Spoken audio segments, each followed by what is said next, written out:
DPR RI minta penggunaan bahasa daerah digalakkan di sekolah agar generasi muda dapat memakai bahasa daerah setiap hari. Pelajar SD dan SMP menjadi harapan dalam revitalisasi bahasa daerah. Karena itu, penggunaan bahasa daerah harus gencar digalakkan di sekolah. Anggota DPR RI Komisi 10 membahas revitalisasi bahasa daerah di kantor pemerintahan Kota Serang, Banten, Kamis siang. Menurut DPR RI, penggunaan bahasa daerah saat ini sudah mulai ditinggalkan, padahal Indonesia mempunyai ribuan bahasa daerah. Karena itu, bahasa daerah di Kota Serang perlu dipertahankan agar tidak hilang tergerus zaman. Pembahasan revitalisasi bahasa daerah dihadiri oleh para pejabat daerah Kota Serang, termasuk Kepala Dinas Pendidikan dan Kebudayaan.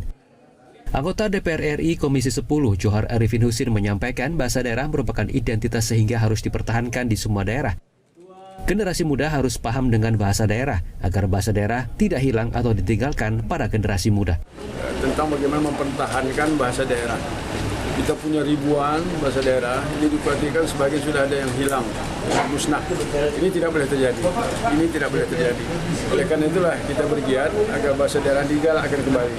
Jadi kita dapat sambutan dari PJ Wali Kota Serang bahwa di sini juga kegiatan seperti itu telah dilakukan. Jadi kita buktikan bertemu dengan masyarakat bahwa itu terwujud bisa di sini.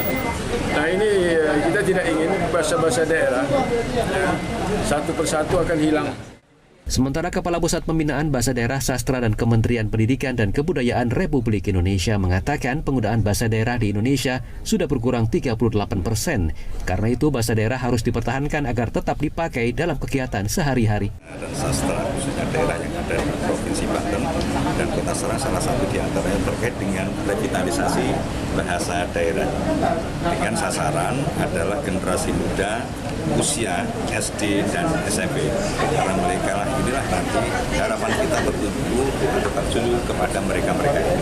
Dan ini kita dasarkan pada Hongkong sensus penduduk yang dilakukan oleh BPS tahun 2020 bahwa anak-anak kita di dalam keluarga itu tinggal 62% yang menggunakan bahasa daerah. Berarti ada 38% itu yang tidak lagi menggunakan bahasa daerah.